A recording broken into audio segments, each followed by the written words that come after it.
Hi everybody, this is day 8 from the Inside Out, and we'll talk about the grasshopper mentality. I want to build upon a thought from a couple of days ago, as I feel strongly about how this mindset must change in all of our lives. The grasshopper mentality might sound a little strange to you, but the thoughts which go with it are not foreign. Thoughts like, I feel small, I feel inferior, my opposition is huge, my problems are bigger than me, or I'm not up for the challenge.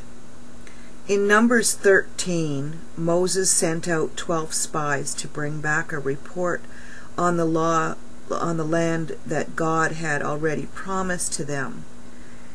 10 spies returned with an evil report. They said, "We saw the giants in the land, and we became like grasshoppers in our own sight. And so we were like grasshoppers in their sight." Listen to their report. They became in others' minds what they were in their own minds. But I'm going to stop there for a second, and I'm going to go and reread those scriptures in Numbers. And it says, "Nevertheless, the people be strong that dwell in the land, and the cities are walled and very great, and moreover, we saw the children of Anak there. But the men that went up with him said, we be not able to go up against the people, for they are stronger than we." So keep that statement in mind. We be not able to go up against the people, for they are stronger than we.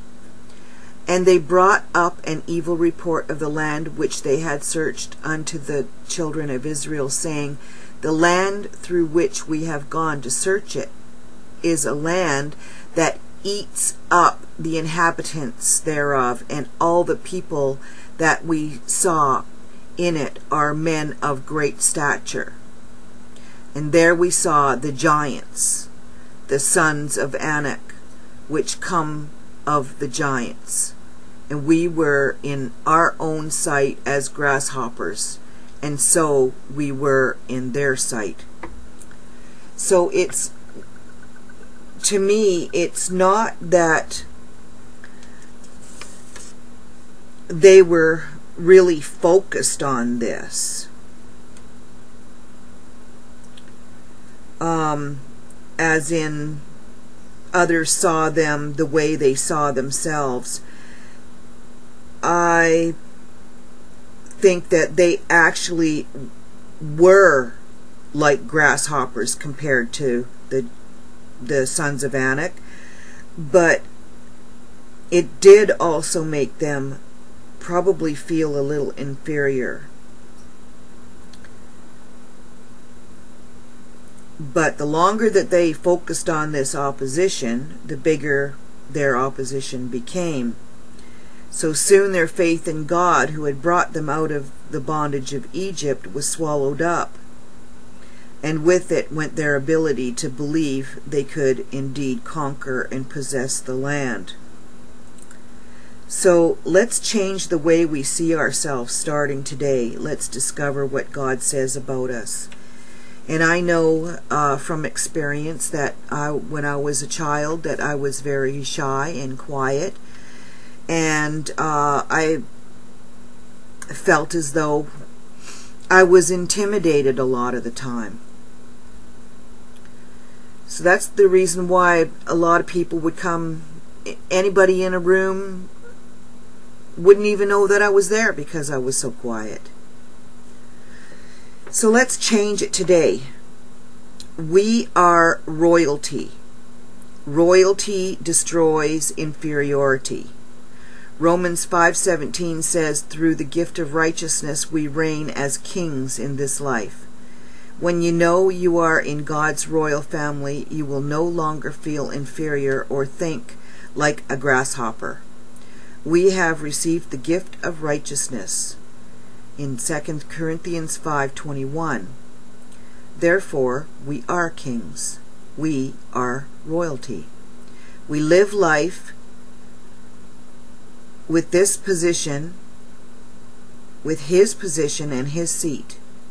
Ephesians 2:6 says, He raised us up with him and sealed us with him in the heavenly places, in Christ Jesus. There is no higher place to be than seated with Jesus in heavenly places. This is our rightful position. We live from here and reign in this life, seated next to our King, Jesus. We are made in his image. Genesis 1:26 says we are made in the very image and likeness of God.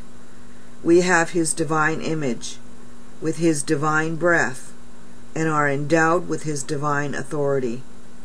When you look at yourself in the mirror, you are looking at the image of God. We are not judged by man. This doesn't mean we avoid accountability or responsibility, but it means we are inferior to no one. Paul said in 2 Corinthians 11:5, For I consider myself not in the least inferior to the most eminent apostles. He was talking about his peers. Colossians 2:16 warns us, Let no man therefore judge you. Critical, jealous, insecure people can make you feel real insignificantly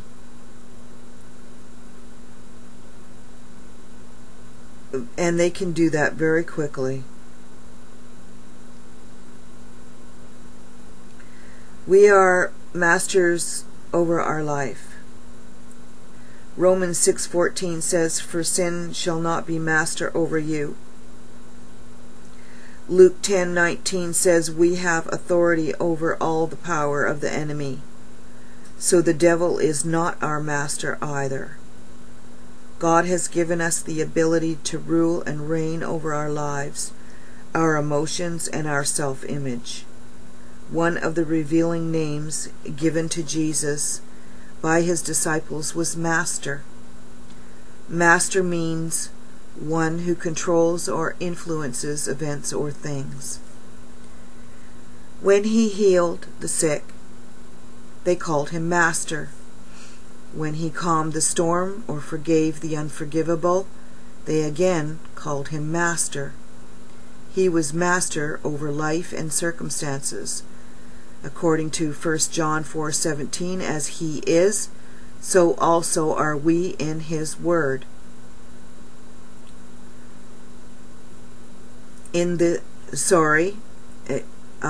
As he is, so also are we in this world. So we want to think it and say it. I am not inferior to anyone or anything, because I am made in the image of God. I am the righteousness of God, and therefore I reign in this life as a king in God's kingdom. I am in the royal family, and royalty destroys inferiority. I have his divine image, his divine breath, and I am endowed with his divine authority. I am as he is in this life. I am not under man's opinion and judgment. I am only under God's. I am seated with Christ in heavenly places, and therefore I see myself from this point of view. I am bigger than the mountains, taller than the trees, and more a giant than the giants. No grasshopper mentality lives in my head any longer. I shall by all means go up and take possession of the promised land. The power thought for today is, royalty destroys inferiority. Thank you for listening, and God bless. Look forward to tomorrow on day 9.